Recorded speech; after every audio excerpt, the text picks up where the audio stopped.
Perfect. So this is going to be kind of a quick walkthrough tutorial on how to make a massive rate change throughout your labor. This is going to export this labor table to Excel, bring it down from the cloud, open it up, make some changes, and then import it back in. And I'll walk you guys. Oh, there's John, and I'll walk you guys through that. So let's go ahead and right click in your labor table. So that's just tables and then go down to labor. So you're going to right click anywhere in this labor table area and you're going to go to export to Excel.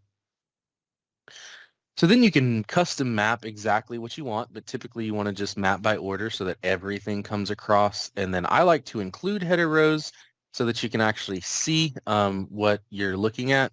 And then you go ahead and hit start export. It's going to ask you where you want to save it.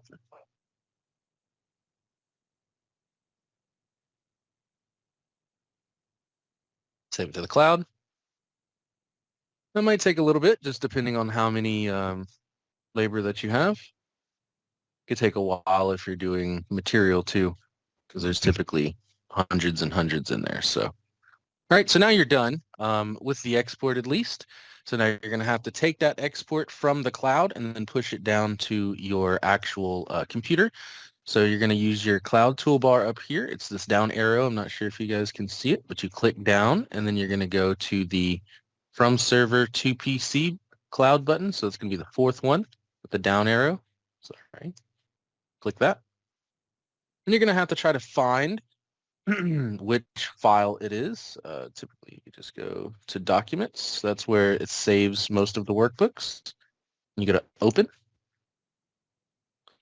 And that's going to just download the workbook to your PC. You can go to show in folder, and that's going to take you directly to wherever it's located, and then you can open it up.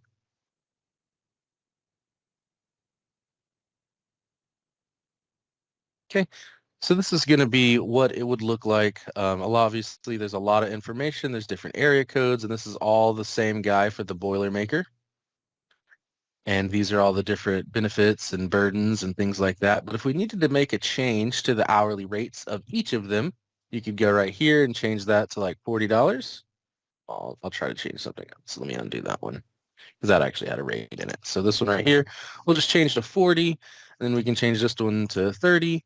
And then you can kind of go down the line, and that just really, these are all different labor areas, so it's all the different rates for these guys. So you can make changes in each individual one that you wanted rather than having to hand click and go into each individual labor guy.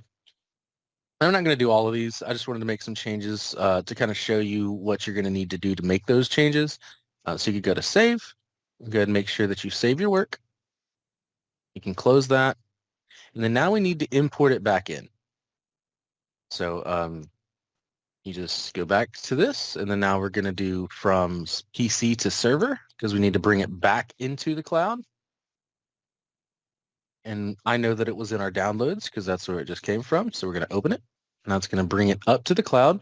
Now we have to re-import it. So you'll go to tables, go to labor, and then you're going to right click anywhere again, and then do import from Excel. And then it's going to ask to find it. And I'm going to user folders. This is me. Should be the top one. Hit open. And now it's going to be the same thing. You're going to have to click and drag these over, but I know that it's going to be the exact same. So I'll just do map by order. And then I'm going to change this rows to import to row 2 because I have the header rows in there. So I want it to import starting on this row, not the row with all of the headers, because that's going to create a bunch of different labor areas and different things of that sort. So you want to almost always start on row 2 if you have the header rows in there. So you go ahead and hit start import. It's going to take a little bit, just depending on how much information that you have. But after that's done, we'll check the very first one, which was the Journeyman Boilermaker, and then we'll see the changes have been reflected. Well, I guess we can jump ahead and do a readback since we're still going to be waiting. So, Andrea, you want to give me that readback? Sure. So we basically were talking about importing and exporting for labor rates specifically. And then to do that, you're going to right click into the labor and then go to the labor area, and then you'll click export to Excel since you're exporting it.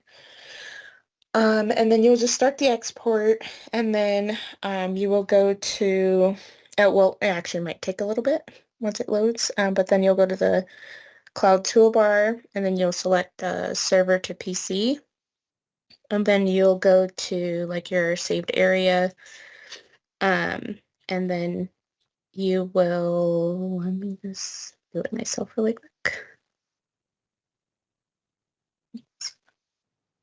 Oh yeah, you'll just select your location and then download it. And then once it's downloaded on the Excel, you'll open it up, and if you need to make changes to the labor rates, you can. It just kind of makes it easier to do it kind of massively rather than going in like individually on the cloud itself. And then you will go to the cloud toolbar to do it the opposite way when like importing it back. You'll go to PC to server, and then you'll go to the table again, and then right click to import, and then you'll do your mapping there again. And then if you have the headers in there, you want to make sure you start at row 2, and then you'll just click start import, and then it'll take a little bit to import back if it's a lot of stuff. Yep. Yep, absolutely. And it works the same way for pretty much any importable or exportable portion in the program. If you want to do labor, if you want to do equipment, if you want to do material, if you want to do subcontractors, just any of that, it all works the same way. You can export and then re-import back in there. So earlier I made changes to this very first one, the journey level pipe fitter. So I'm going to double click in here and then see if any changes were made. It did. I changed the PZ1 to 40 and the MTPREV to 30, so it did reflect those changes inside the program. Nice. So, yeah, I mean, that's, a super kind of basic walkthrough of how to change your labor rates. And you could do that for all of these guys, that you have. Typically, there's not going to be this many labor areas. There could be, 3 or 4. And then that'll make it a lot easier to make the changes because there's not as many that you're having to wade through and to work with. But yeah, I mean, that works for labor, works for equipment and anything else.